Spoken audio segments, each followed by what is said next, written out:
আচ্ছা, সুস্বাস্থ্যের অধিকারী হওয়ার কথা উঠলেই আমাদের অনেকের মনে হয় জীবনযাত্রায় বুঝি বিশাল কোনো রদবদল আনতে হবে, তাই না? হঠাৎ করে পুরো রুটিন পাল্টে ফেলা বা রাতারাতি বিশাল কোনো লক্ষ্য নিয়ে ঝাঁপিয়ে পড়া। প্রচলিত ধারণা তো এমনই। কিন্তু আজকের এই বিশ্লেষণে আমরা দেখব বিজ্ঞান আসলে কি বলছে।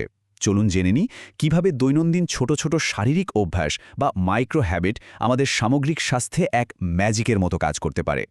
পুরো বিষয়টিকে খুব সহজে বোঝার জন্য আজকের এই আলোচনাকে আমরা মূলত 4টি ধাপে সাজিয়েছি। প্রথমে ছোট পদক্ষেপের শক্তি, এরপর দীর্ঘস্থায়ী রোগ প্রতিরোধ, তারপর মস্তিষ্কের স্বাস্থ্য ও ঘুম, এবং সবশেষে দৈনন্দিন রুটিন সাজানোর দারুণ কিছু কৌশল নিয়ে আমরা কথা বলব। তো চলুন শুরু করা যাক আমাদের প্রথম অংশ, ছোট পদক্ষেপের শক্তি দিয়ে। একটা খুব সাধারণ প্রশ্ন দিয়ে শুরু করি। ফিটনেসের কথা উঠলেই কি চোখের সামনে উইকেন্ডে ঘণ্টার পর ঘণ্টা জিমে কাটানো বা ম্যারাথন দৌড়বিদদের কথা ভেসে ওঠে? মনে হতে পারে সুস্থতার জন্য বোধহয় এইভাবেই ঘাম ঝরিয়ে নিজেকে ক্লান্ত করে তোলা বাধ্যতামূলক। কিন্তু বিজ্ঞান কি বলছে?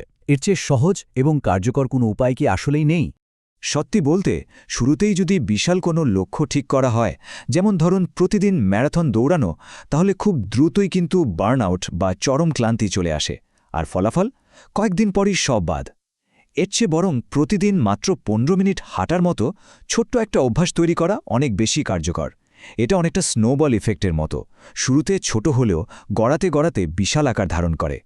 এই ছোট অভ্যাসগুলোই দীর্ঘস্থায়ী ধারাবাহিকতা তৈরি করে। এই কথাটা সবচেয়ে বড় প্রমাণ পাওয়া যায় ইউনিভার্সিটি অফ টেক্সাস অ্যাট অস্টিনের একটি গবেষণায়। গবেষক ক্রিস কোরাল খুব চমৎকার একটি কথা বলেছেন, একেবারে কিছু না করার চেয়ে সামান্য কিছু করাও যে অনেক ভালো। প্রতিদিনের অল্প নড়াচড়া, এমনকি দাঁড়িয়ে থাকা বা হালকা কাজগুলো আমাদের শরীরের জন্য দারুণ উপকারী। এবার আমরা যাব দ্বিতীয় অংশে, দীর্ঘস্থায়ী রোগ প্রতিরোধ। স্ক্রিনের এই টেবিলটা দেখে ঘাবড়ে যাওয়ার কিছু নেই। ব্যাপারটা আসলে খুব সহজ। অ্যারোবিক হোক বা অ্যানারোবিক, যে কোনো ব্যায়ামে আমাদের শরীরের ভেতরে অভাবনীয় কিছু পরিবর্তন আনে। দুটোই কিন্তু আমাদের হাড়ের ঘনত্ব এবং ইনসুলিন সেন্সিটিভিটি বাড়িয়ে দেয়। আবার খেয়াল করলে দেখবেন অ্যারোবিক ব্যায়াম বিশ্রামের সময় আমাদের হার্ট রেট কমিয়ে আনে, যা সুস্থ হার্টের বড় লক্ষণ। অন্যদিকে অ্যানারোবিক বা শক্তি প্রশিক্ষণ আমাদের পেশির বৃদ্ধিতে সাহায্য করে। একেবারে উইন উইন সিচুয়েশন। এই নিয়মিত ছোট নড়াচড়াগুলোর সুবিধাগুলো আসলেই চমকে দেওয়ার মতো। এটা শুধু যে ওজন নিয়ন্ত্রণে রাখে তা নয়, বরং রক্তচাপ কমিয়ে স্ট্রোক, হৃদরোগ এবং টাইপ 2 ডায়াবেটিসের মতো দীর্ঘস্থায়ী অসুস্থতার বিরুদ্ধে সরাসরি ঢাল হিসেবে কাজ করে। পাশাপাশি মস্তিষ্কে রাসায়নিক পরিবর্তন এনে মেজাজ ভালো রাখা, উদ্বেগ কমানো, ঘুম ভালো হওয়া, সব মিলিয়ে এটা আমাদের দৈনন্দিন জীবনকে আক্ষরিক অর্থেই আরও আনন্দময় করে তোলে।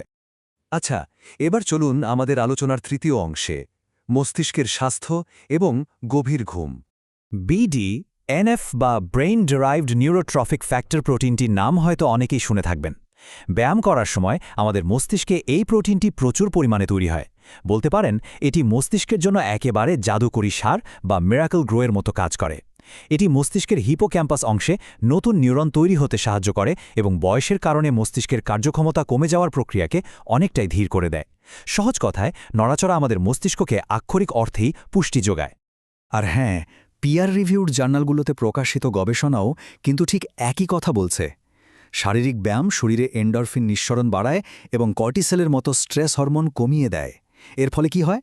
এটি অ্যালজাইমার্স বা পার্কিনসন্সের মতো মারাত্মক সব স্নায়বিক ক্ষয়রোগের বিরুদ্ধে এক অভেদ্য বর্ম বা নিউরোপ্রোটেক্টিভ শিল্ড হিসেবে কাজ করে।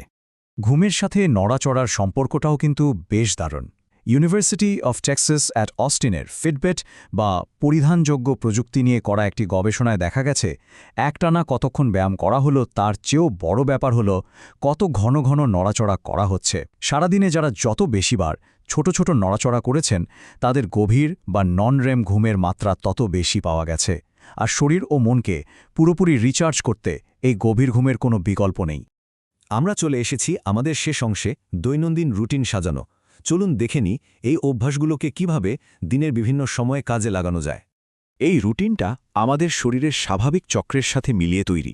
সকালে ঘুম থেকে উঠেই ভারী ব্যায়াম না করে অন্তত 30 মিনিট পর হালকা জগিং বা একটু হাঁটা যেতে পারে। দুপুরের খাবারের পর যেহেতু শরীরে শক্তি বাড়ে তাই অন্তত 2 ঘন্টা পর ভারী ব্যায়ামের জন্য সময়টা পারফেক্ট। সন্ধ্যাটা হলো শরীর শান্ত করার সময়, তখন 15 মিনিটের যোগাব্যায়াম খুব ভালো কাজ করে। তবে হ্যাঁ, সবচেয়ে জরুরি বিষয়টা হলো ঘুমানোর অন্তত 3 ঘন্টা আগে সব ধরনের ব্যায়াম বন্ধ করে দিতে হবে, যাতে শরীরের তাপমাত্রা একদম স্বাভাবিক অবস্থায় ফিরে আসতে পারে।